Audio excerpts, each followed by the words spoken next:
విష్ణు పురాణం 11వ భాగం. అమరత్తుడు ఒకప్పుడు అశ్వమేధ యాగం చేశాడు. అది చెయ్యడానికి నిర్మించిన యజ్ఞశాల బంగారుమయం. సోమపానం చేయడానికి అమరావతి నుంచి ఇంద్రుడు తన వారితో స్వయంగా వచ్చాడు. సురలు వచ్చి చెయ్యవలసిన పనులు చేసేవారయ్యారు. యజ్ఞం అయిన తరువాత దేవతలందరూ మోయలేని రీతిని బంగారు నాణెములిచ్చాడు. అలాంటి యజ్ఞకర్తను అన్ని లోకాలు స్తుతించాయన్నది సామాన్యోక్తి. అమరత్తుని కొడుకు హర్షమంతుడు,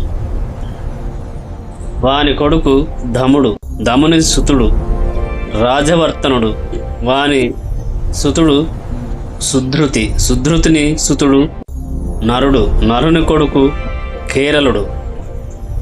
ఆ కేరళుని ప్రభుత్వముచే ఆ దేశం కేరళ దేశం అని పేరు పొందింది.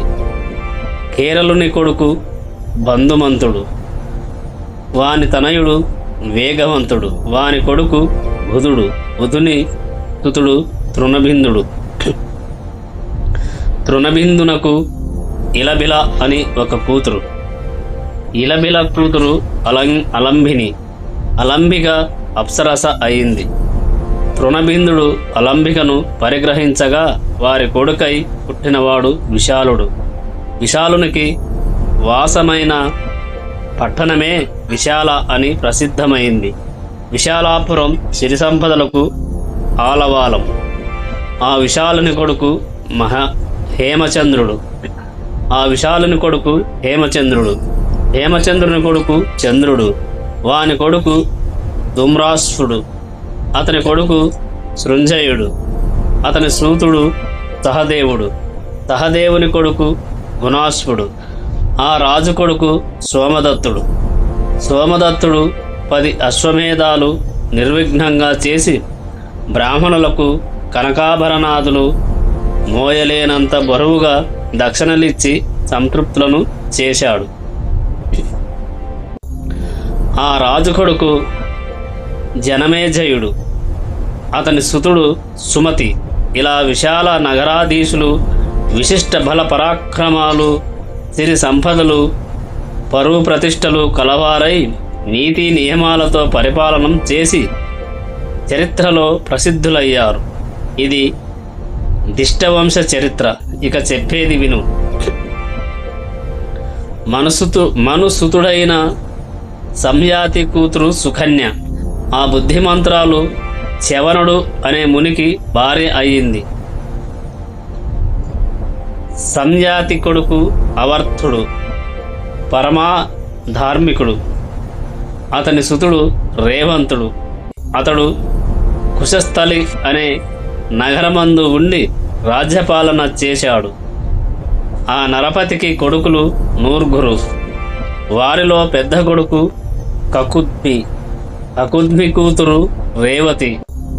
కన్యారత్నం, రూపురేఖలు ఆనాటి కన్యలెవ్వరికీ లేని అతిశయ సౌందర్య వైభవమును చూసి తండ్రి ఈ బాలకి అన్ని విధాలా తగిన వరుడెలా వస్తాడు, సృష్టికర్తైన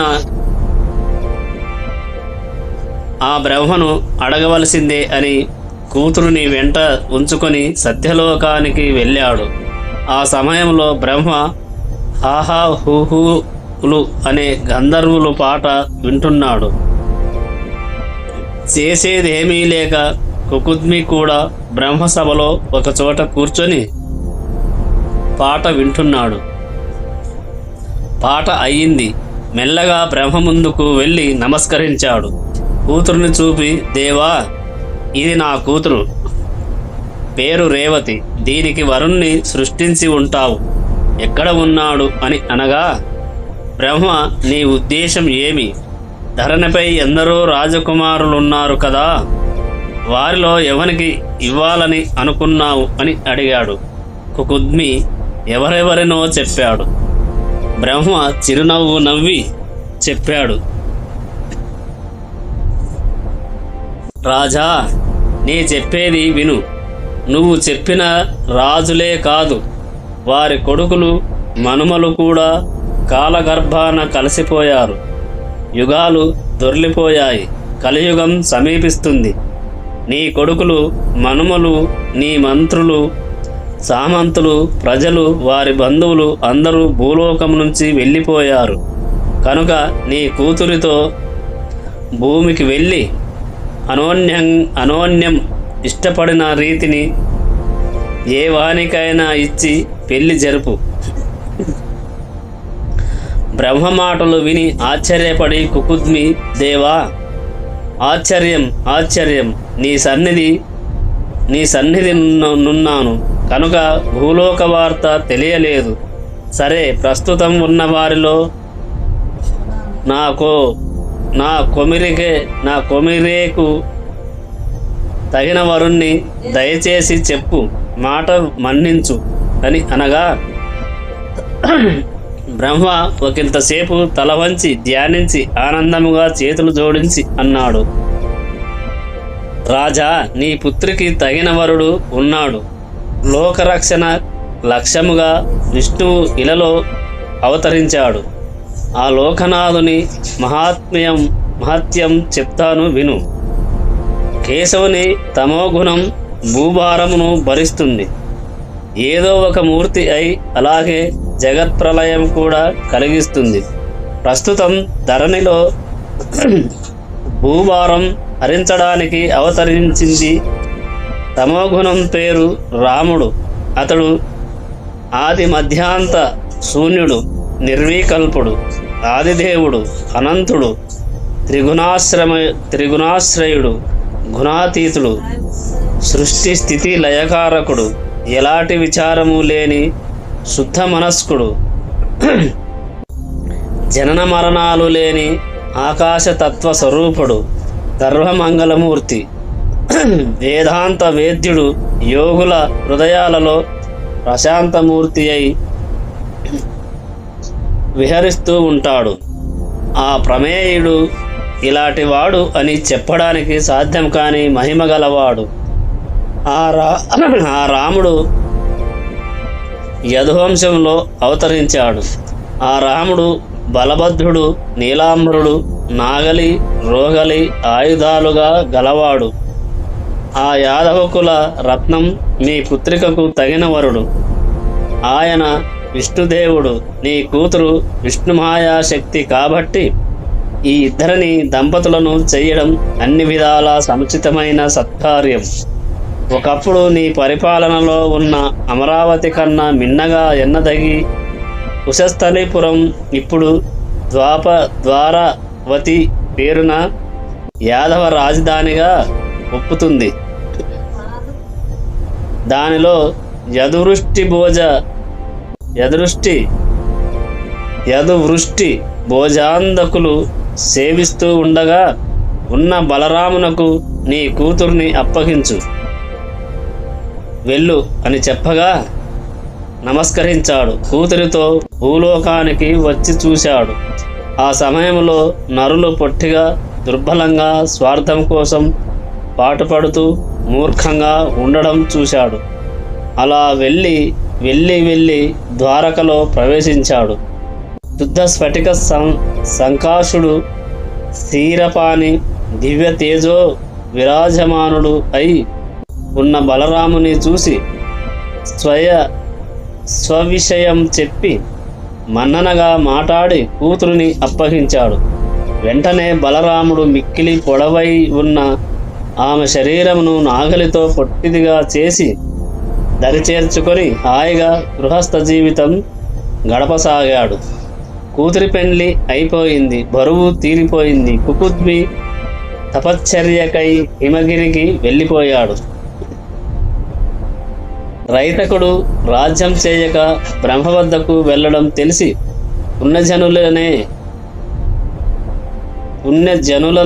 రాక్షసులు ఏకమై కుశస్థలిని ముట్టడించారు. వారికి భయపడి అందున్నవారు నలుదిక్కులా చెదిరిపోయారు. కుకుద్మి సోదరులు పుణ్యజనులకు వెరచి నానా దేశాల చేరిరి. వారి వంశాలలో చాలా రాజవంశాలు పుట్టాయి. నభగుని కొడుకు నాభాగుడు బుద్ధిమంతుడు, పరాక్రమవంతుడు, భూమిని నీతి నియమాలతో ఎదురు లేకుండా ఏలిన మహారాజు. నాభాగుని కొడుకు అంబరీషుడు, అతని సుతుడు విరూపుడు. అతడు చాలా యజ్ఞాలు చేసి దేవతలకు భూదేవతలకు ఆనందం కలిగించినవాడు. అతని కొడుకు వృషదస్సుడు, అతని సుతుడు రథీరథుడు. ఆ రాజు ఉగ్ర ప్రతాపశాలి, ధర్మకర్మరథుడు. అతని వంశీయులు అంగీరసులు అనే పేరుతో పుడమనేలారు. వారి కులం వారు ఇప్పుడు ఉన్నారు. ఇక తరువాతి కథ. వైవస్వతుడు తుమ్ముగా ముక్కు రంధ్రాల నుంచి ఒక బిడ్డడు పుట్టాడు. పేరు ఇక్ష్వాకుడు. అతని పేరు సూర్యవంశానికి వచ్చింది.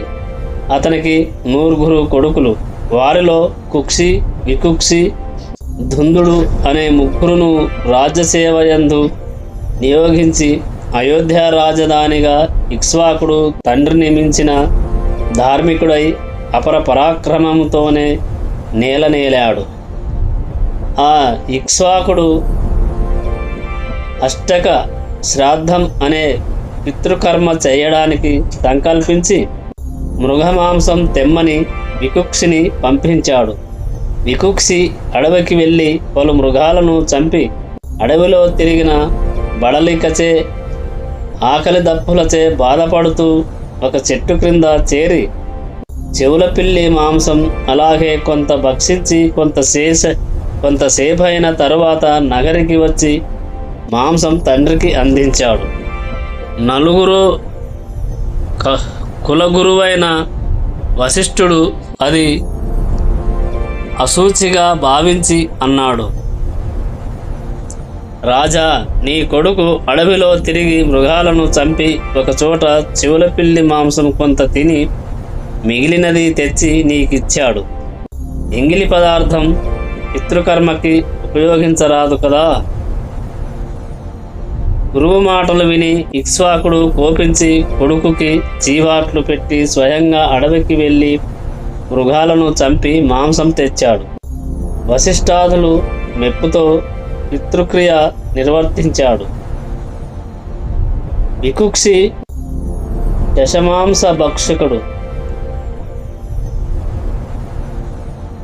శశమాంస భక్షకుడైనందువల్ల శశాధుడనే పేరుతో ప్రసిద్ధుడయ్యాడు. తండ్రి తర్వాత పరిపాలకుడై ధర్మ మార్గాన ఏలుబడి సాగించాడు. అశ్వమేధాలు నిరాటంకంగా చేశాడు. శత్రువన్న వాడిని నామరూపాలతో ఉంచలేదు. అలా శశాధుడు విరాజిల్లి పురంజయుడనే తన కొడుకుకి పట్టం కట్టి తపశ్చర్యకై అడవికి వెళ్ళిపోయాడు.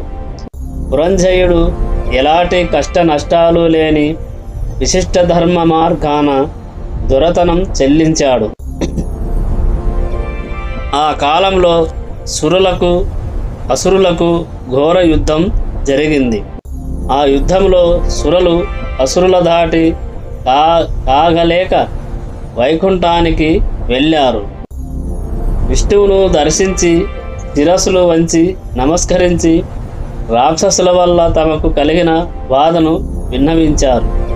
విష్ణువు వారి గోడు విని, విచారించకండి, నా అంశతో తేజస్సుతో విరాజిల్లుతున్న రాజు పురంజయుడు, వెళ్ళి సహాయం కోరండి, మీ క్షేమం కోరి ఆ రాజు రక్కసులను ముక్కలు ముక్కలుగా ఖండిస్తాడు, వెళ్ళండి.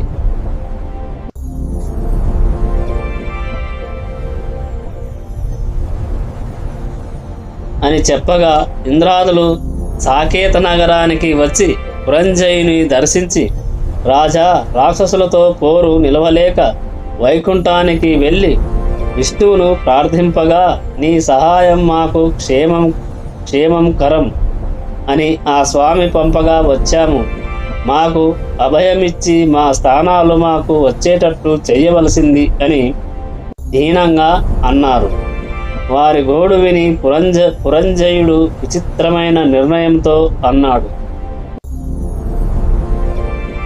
100 యజ్ఞాలు నిరాకంఠంగా చేసి ముజ్జగాల దొరయై ఉన్న ఇంద్రుడు వృషభమైతే అతని మూపుపై నేను కూర్చుండి రక్కసులను నిద్రించి నిర్మూలించి మీకు గెలుపు కలిగిస్తాను.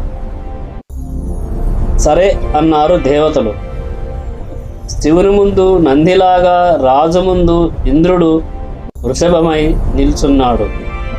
వెంటనే రాజు మహావిష్ణువును మనసా భజించి ఆ వృషభాక కుత్సుడై యుద్ధానికి వెళ్ళి అసురులను చెండాడి వేల్పులకు గెలుపుతో పాటు పరమానందం కలిగించాడు. ఇలాగా పురంజయుడు వృషభ కకుత్సుడు అనే నామాంతరం కలవాడయ్యాడు. కకుత్సుని కొడుకు వేణుడు, అతని సుతుడు ఋతువు కొడుకు విశ్వగుడు, అతని కొడుకు హృదశయుడు. ఆ రాజు కొడుకు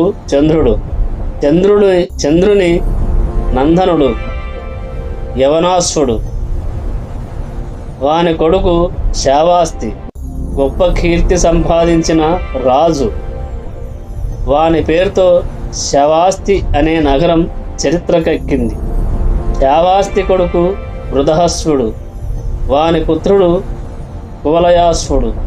ఆ రాజు శ్రీహరి అనుగ్రహంతో ఎదురులేని రాజుగా ఇలనేలాడు. దుందుడు ఉదంకుడనే మునిశాపం వల్ల రాక్షసుడై లోకానికి చీకాకు కలిగిస్తుండగా మునులు వచ్చి కువలయాశ్వునికి చెప్పారు. వెంటనే కువలయాశ్వుడు అసంఖ్యాకమైన సేనతో వెళ్ళి దుందుని, వాని బలగమును, కొడుకులను హతమార్చాడు. దృఢాశ్వుడు, చంద్రాశ్వుడు, కపిలాశ్వుడు అనే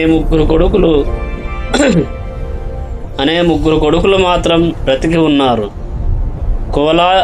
కువలయాశ్వుడికి దుందుని పరిమార్చగల శక్తి విష్ణుభక్తి ప్రభావం వల్ల కలిగింది. ఆ విధముగా దుందుమారుడు అనే పేరు పొందినవాడయ్యాడు. దృఢాశ్వుని కొడుకు ఆర్యశ్వుడు, అతని సుతుడు నికుంభుడు. ఐశ్వర్యానికి, విజయలక్ష్మికి అతడు ఆశ్రయం. అతని కొడుకు అహిపశ్వుడు, వాని కొడుకు ఋతాశ్వుడు, వాని కొడుకు ప్రసేనజిత్తు, వాని కొడుకు యువనాశ్వుడు. అతడు ధర్మశీలుడుగా ప్రసిద్ధుడు. కానీ అతనికి చింత సంతతి లేదని ఒకనాడు అనుకున్నాడు. ఏ కొరత లేని ఐశ్వర్యంతో లోకము నేలాడు. శత్రువులను అడవులకు, కొండలకు పంపి దృఢాశ్వుని కొడుకు ఆర్యశ్వుడు, అతని సుతుడు నికుంభుడు. ఐశ్వర్యానికి, విజయలక్ష్మికి అతడు ఆశ్రయం. అతని కొడుకు అహిపశ్వుడు, అతని కొడుకు కృతాశ్వుడు, వాని కొడుకు ప్రసేనజిత్తు, వాని కొడుకు యువనాశ్వుడు. అతడు ధర్మశీలుడుగా ప్రసిద్ధుడు. కానీ అతనికి చింత సంతతి లేదని ఒకనాడు అనుకున్నాడు.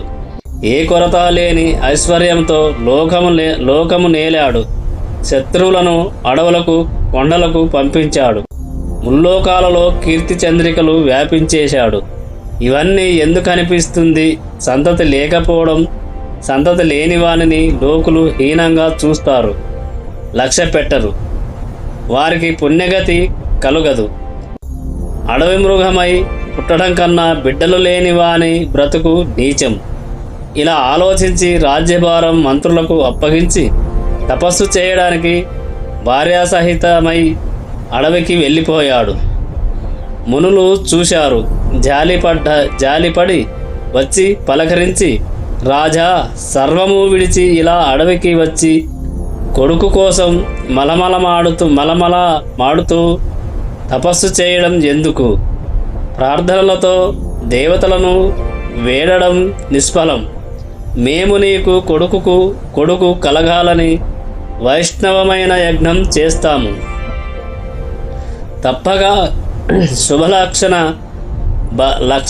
లక్షితుడైన కొడుకు కలుగుతాడు అని నచ్చజెప్పి తపస్సు నుంచి మళ్లించి పుత్రకామేష్టి చేశారు.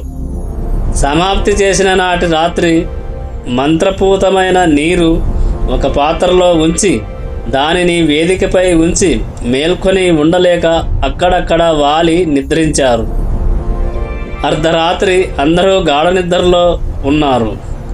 యువనాశ్వుడు ఉపవాస శ్రమచే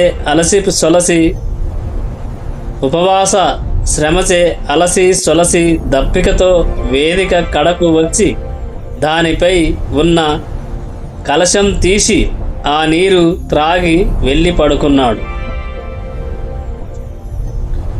ఇంచుమించు వేకోజాము మునులు గబగబా లేచి వేదిక దగ్గరకు వెళ్ళి జలపాత్ర చూశారు.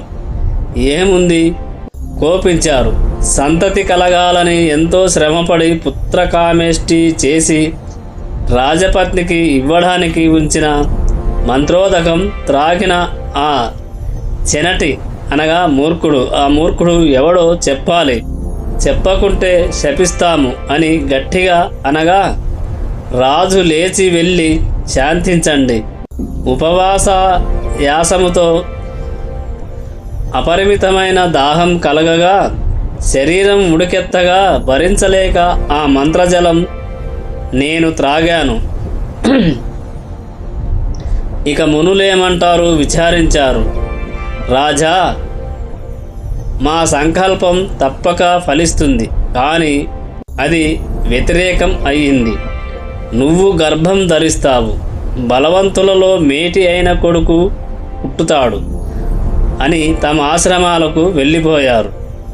కొన్నాళ్లకు రాజు కుడివైపు కడుపు ఛేదించి మగబిడ్డడు బయటకు వచ్చాడు. ఆ సమయంలో దివి నుంచి పుష్పవర్షం కురిసింది. దివ్య దుందుబులు మ్రోగాయి. గగనవాణి పొగిడింది. సురగణాలతో ఇంద్రుడు వారి వద్దకు వచ్చాడు. మునులను రప్పించాడు. వారిని చూచి, ఈ బాలుడు నన్ను, నా రాజ్యమును భరించడానికి సమర్థుడు కనుక మాంధాత అని పేరు పెట్టుతున్నాను అని తన కుడి చేతి బొటనవ్రేలితో ఆ శిశువుచే అమృతం త్రాగించాడు. అదే ఉగ్గుపాలన్నమాట. అలా 12 సంవత్సరాలు అమృతం పట్టాడు. అలా 12 సంవత్సరాలు కాగా మాంధాత 7 దీవులతో అలరారుతున్న భూమిని కైవసం చేసుకొని ఏకఛత్రముగా పాలించే చక్రవర్తి అయ్యాడు. సూర్యుడి ఉదయాస్తమానాలకు నడుమ నున్న భూమండలమంతా మహందాత క్షేత్రమని జనులు అనుదినం అభినందిస్తూ ఉండేవారు.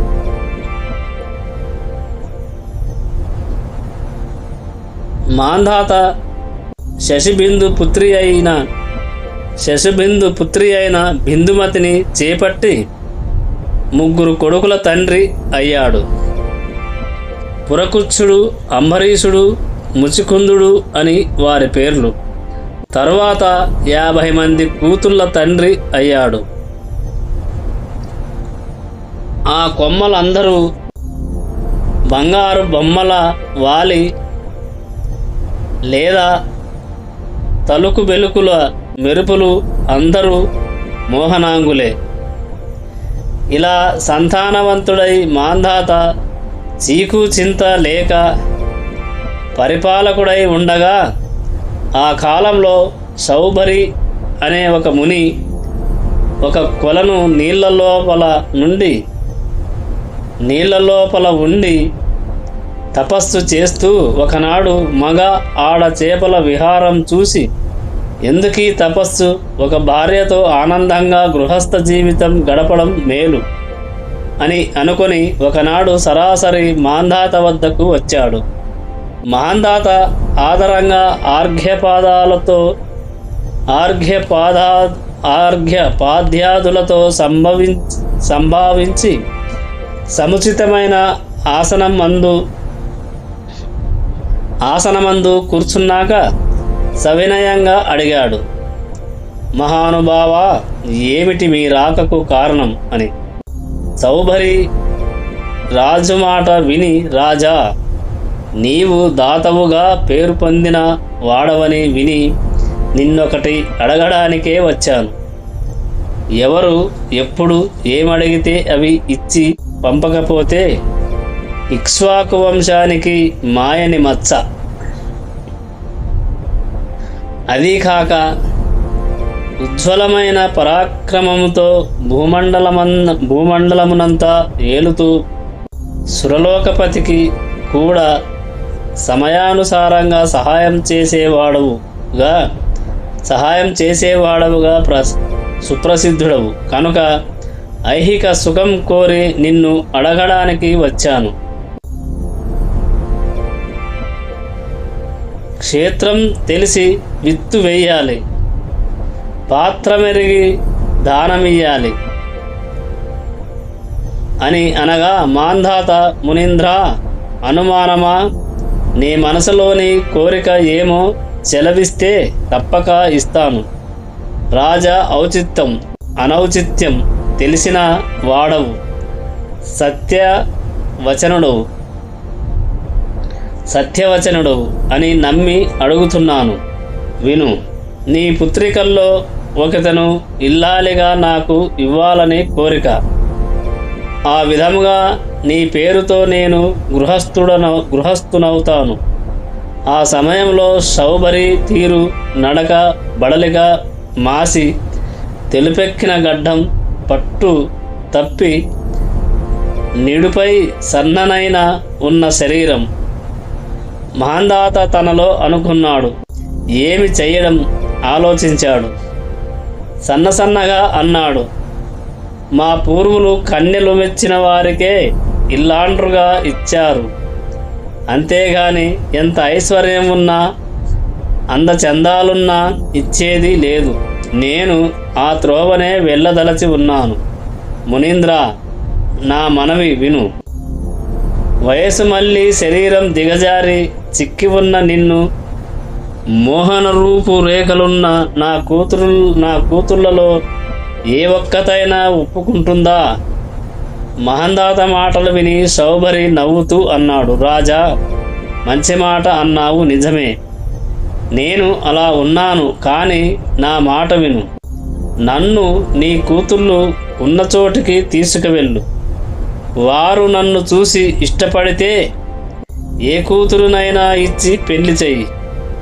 ఇష్టపడకపోతే నా వచ్చిన దారినే తిరిగిపోతాను. రాజు మరీ మాట్లాడలేక సరే అని అంతఃపురం కాపరిగా ఉన్న వానిని రప్పించాడు. ఈ మునీంద్రుణ్ణి కన్నెలున్న చోటుకు తీసుకువెళ్ళు. వారిలో ఏ ఒక్కర్తే అయినా ఇతనిని చూసి అంగీకరిస్తే ఇద్దరికి పెళ్లి జరిపిస్తాను అని అనగా, వాడు కన్యలున్న అంతఃపురానికి సౌభరిని తీసుకువెళ్ళాడు. అక్కడికి వెళ్ళగానే సౌభరి నరసుర గణాలలో ఏ ఒకరికి లేని అందచందాల రూపుతో మారిపోయాడు. అంతఃపుర రక్షకుడు కన్యలను రావించి, చూడండి, ఈ ముసలి తాపసుణ్ణి మీ వద్దకు మీ తండ్రి పంపగా తీసుకువచ్చాను. మీలో ఒకరిని భార్యగా ఇమ్మన్నాడు ఆయన. మీలో ఎవరు ఇతనిని చూసి ఇష్టపడతారో చెప్పితే మీ నాయన మీ ఇద్దరికి పెళ్లి చేస్తాడు. చూడండి ఆ సుందరాంగులు సౌభరి రూపురేఖలు చూసి మురిసిపోయారు. నన్నంటే నన్ను, నేనంటే నేను అని ఒకరికి మించి ఒకరు వాదాడసాగారు. కాపరి రాజు వద్దకు వచ్చి, ప్రభు, నీ కూతుళ్ళు అందరూ ఆ మునిని చూసి ఒకరితో ఒకరు వాదిస్తున్నారు, నేనంటే నేను అని చెప్పగా, మాంధాత ముని తపోమహిమకి అబ్బురపడి శుభముహూర్తాన 50 మందిని సౌభరికి ఇచ్చి పెండ్లి చేసి సమృద్ధిగా వస్త్రాదులిచ్చి ముని వెంట పంపించాడు. సౌభరి భార్యలతో ఆశ్రమానికి వచ్చి దేవశిల్పి అయిన విశ్వకర్మను తలుచుకున్నాడు. అక్కడికక్కడ ఎదుట నిల్చున్నాడు. అమరశిల్పి అతనిని చూసి సౌభరి చెప్పాడు, నేను గృహస్థుడనయ్యాను. నా భార్యలందరూ మహారాజపుత్రికలు, దివ్య భోగాలను అనుభవించిన వారు కావున వారికి నివసించదగిన రతనాలు పొదిగిన బంగారు గోడలు మేడలు నిర్మించు. అలాగే అన్నాడు శిల్పి. ఉత్తర క్షణంలో దివ్య భవనాలు, వాటిలో హంసతూలికా తల్పాలు, నిలువుటద్దాలు, పేరళ్లలో పువ్వుల తోటలు, నడబావులు సర్వ సమృద్ధిగా రూపొందించాడు. మునికి చెప్పాడు. సౌభరి చూసి సంతోషించి తన భార్యలను ఆ భవనాలలో ప్రవేశపెట్టాడు. మరి వారికి పనికత్తెలు ఉండగా ఒక్క క్షణం ఆలోచించాడు. తపశ్శక్తిచే అప్సరసలను రావించి భార్యలకు సేవికలుగా నియమించాడు. వారికి తగిన అమూల్యాభరణాలు కానుకలుగా ఇచ్చాడు. షడ్ర శోభేతమైన ఆహార పదార్థాలతో ఏ పూటకా పూట కలిగిస్తూ భార్యలతో ఆరగిస్తూ ఆనందిస్తూ కాలం గడుపుతున్నాడు. అక్కడ మాంధాత కందమూలాలు, కాయలు, పళ్ళు తింటూ కడుపు చిచ్చుతో నలుగుతూ ఓడలు దిగజారి ఉన్న రబిసికి కుసుమ సుకుమారమూర్తులను ఇష్ట భోజనాలతో పుష్టిగా ఉన్న వారిని కూతుళ్లను ఇల్లాండ్రుగా ఇవ్వవలసి వచ్చింది. వారి స్థితి ఎలా ఉందో చూడాలని భార్యతో కొందరు పెద్దలతో సౌభరి ఉన్న అడవికి వెళ్ళాడు. దివ్యరత్నస్థ గీత కాంచన భవనాలు, విరబూచిన పూదీగలతో, ఆరపండిన పండ్లతో, కోకిలల కలరావాలతో, నెమళ్ళ వెంకారాలతో, పనపండుగగా వీరులు విందుగా ఉన్న తోటలో నవవికసిత పద్మాలతో, వయ్యారపు నడకల రాయంచలతో, చూడముచ్చటగానున్న జలాశయాలు, ధనధాన్య సమృద్ధితో, పరమానందమూర్తులైన 4 వర్ణాల వారి నివాసాలు, దివ్యమంగళ వాయిద్యాలతో అమరగీతాలు కలదై త్రిభవన లక్ష్మికి కాపురమై ఉన్న సౌభరీపురం కనిపించింది. దానిని చూడగానే మాంధాతకు సందేహం కలిగింది. ఇది వరకిక్కడ ఊరనేదే లేదే, ఇప్పుడు పురం ఇంద్రపురంను తలక్రిందులు చేసే వైభవంతో ఉప్పారుతూ ఉండడం ఇదేదో దేవతా సృష్టిలా ఉన్నది. దాని ప్రభువు ఎవరో అని లోనికి వెళ్ళి పౌరుల వల్ల తెలుసుకొని ఆశ్చర్యంతో ఆనందంతో అల్లుకుపోయాడు. సౌభరి తపశ్శక్తితో ఏర్పడిన పురం ఇది. అలా వెళ్ళి అల్లుణ్ణి చూసి నమస్కరించి అతని సూచనను అనుసరించి సముచితాసీనుడయ్యాడు.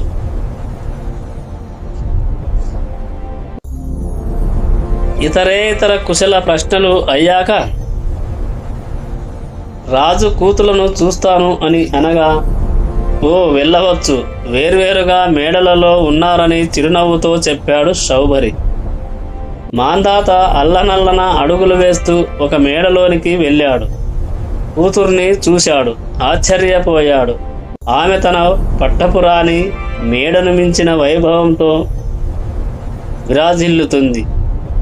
తూగుటుహ్యాలలో కూర్చొని నవరత్న నవరత్నస్తద గీత సువర్ణాభరణాలతో దివ్యాంబరధారినై ఉన్న కూతురిని చూసి తానిలాంటి వైభవం కలిగించగలనా అని ముగ్ధుడయ్యాడు. తండ్రిని చూసి కూతురు చప్పున తూగుటుయ్యాల్లోంచి దిగి తండ్రి పాదాలకు దండ ప్రణామం చేసి లేచి తన కేలి సౌధానికి తీసుకుపోయింది. ఆసనాసీనుణ్ణి చేసి ఉచిత రీతిని యోగక్షేమాలు అడిగింది. అందరూ క్షేమంగా ఉన్నారని తండ్రి సంతోషంగా సమాధానం చెప్పాడు. తర్వాత అడిగాడు, అమ్మా, నువ్వు నీ చెల్లెండ్రు క్షేమంగా ఉన్నారా? నీ భర్త మిమ్మందరినీ ఆదరాభిమానాలతో చూస్తున్నాడా? తక్కువ లేదు కదా? ఆహార పదార్థాలు సముచిత రీతిని ఉన్నాయా? వస్త్రాలు సుగంధ ద్రవ్యాలు సరిగా సమకూర్చుతున్నాడా? ఉన్నది ఉన్నట్టు చెప్పాలి. కూతురు చెప్పింది, నాయనా, నువ్వు అడిగిన విషయమంతా సముచితంగా జరుగుతుంది. ఎలాంటి అనుమానము వద్దు. అయితే నిన్ను చూడకపోవడం ఒక్కటే మాకు విచారం కలిగిస్తూ ఉంటుంది. విశేషం ఏమిటంటే నవమన్మథ రూపంతో నా భర్త మందిరమునందే ఉండి నన్ను ఆనందింపజేస్తూ ఉన్నాడు. ఇక సంపదకు ఏమి కొరత? కూతురు మాటలు విని తండ్రి, అరే, ఆ ముని ఎంత మందమతి, ఒక్కతేను ఆధారంగా చూస్తూ మిగిలిన వాళ్ళని ఎడబెడతాడా అని తత్తరపడి, సరే వస్తానమ్మా అని రెండవ కూతురున్న మేడకి వెళ్ళాడు. ఆ మేడ మరీ గొప్పగా ఇంపుగా ఉన్నది. కూతురు వల్ల ఉపాచారం పొంది కుశల ప్రశ్నలు వేశాడు. ఆ ఇంటి అక్క కన్నా మిన్నగా తాను భర్తతో కాపురం చేస్తున్నట్టు చెప్పగా విని సంతోషించి అక్కడి నుంచి మూడవ కూతురింటికి వెళ్ళాడు. అలా అందరినీ చూసి పలకరించి అందరూ భర్తతో సమధికానందంగా భోగాలను అనుభవిస్తున్నామని చెప్పగా మాందాత ఆశ్చర్యపడి శౌభరి తపోమహిమను మెచ్చి అతని వద్దకు వెళ్ళి అన్నాడు, మహాత్మా, నా కుమారికలు నిన్ను వరించి సుఖంగా ఉన్నారు. ఆడుబిడ్డలను మితిమీరి కన్నందుకు ఎలాంటి బరువు బాధ లేక ఆనందఫలం పొందిన వాడినయ్యాను అని అనేక విధాలా ప్రశంసించి కూతుండ్రులకు ధనకనక వస్త్రాదులను ఇచ్చి అల్లుడితో చెప్పి తన నగరానికి వెళ్ళిపోయాడు. శౌభరి ఆ రాజపుత్రికలతో హాయిగా ఉన్నాడు. కొంతకాలానికి వారి యందు కొడుకులను కన్నాడు. వారు 150 మంది. ఆ కొడుకులకు సమయానుసారంగా ఉపనయనం తగిన సంబంధాలతో వివాహం చేశాడు. వారి సంసారిక జీవితాలు క్రమంగా వారి కొడుకులు వారి ఆటపాటలు చూసి ఆనందిస్తూ శౌభరి చిరకాలం సంసారిక జీవయాత్ర గడిపి ఒకనాడు పరతత్వ చింత కలవాడై ఐహికమైన మోహలతను తెగగోసిన వాడై ఔరా మానవులు నిస్సారమైన సంసారమును సారవంతముగా పొగుడుతూ కలత్రపుత్ర పౌత్ర జీవిత వలయంలో చిక్కుకొని అంతం లేని ఆశతో ఉంటారే గాని శాశ్వతమైన పరమపదమును గూర్చి ఒక్క క్షణమైన ఆలోచించరే. ఎంత సిరి సంపదలు అనుభవిస్తున్నా నాకు చిత్తశాంతి తృప్తి కలగవే. ఇక ఇది కావాలి అనే ఆరాటంతోనే నా మనస్సు పోరాటం సాగిస్తుంది. నాకు ఆనాడు నీటిలో చేపల తగులాట చూసి మైదున వాంఛ కలిగింది. ఒక కన్యను కోరి వెళ్ళగా ప్రక్క కన్యలను చేపట్టవలసి వచ్చింది. వారి కోసం గృహాలు, పోషణకి ధన ధాన్యాలు, సేవకి దాసీ జనాలు కావలసి వచ్చింది. వాటి కోసం నా తపశ్శక్తిని ధారపోయడం అయింది. ఇక సంసార సంబంధం, బంధం, కొడుకులు, కోడళ్ళు, మనుములు ఇలా తెగ పెరిగింది. వారి రక్షణకి ఆస్తిపాస్తులు, సంపాదన ఇలాగా కాలం వృధా అయింది. యోగం ఉన్న చోట భోగాలకు తావుండదు, భోగాలున్న చోట యోగం కలగదు. కాబట్టి రెంటిని సమన్వయించి ఎవ్వరూ జీవితం నడపలేరు అని ఆలోచించి సర్వం విడిచి భార్యలతో అడవికి పోయి చాలా కాలం తపస్సు చేసి పిదప సన్యసించి విష్ణుభక్తి పారాయణుడై కాలానుసారంగా శరీర త్యాగం చేసి మోక్షం పొందాడు. ఈ శౌభరీ కథ వ్రాసినా, చదివినా, వినినా సిరి సంపదలతో సుఖజీవితం, శరీర త్యాగం అయిన తర్వాత మోక్షం కలుగుతాయి అని పరాశరుడు మాంధాత పుత్ర సంతతి చెప్పాడు.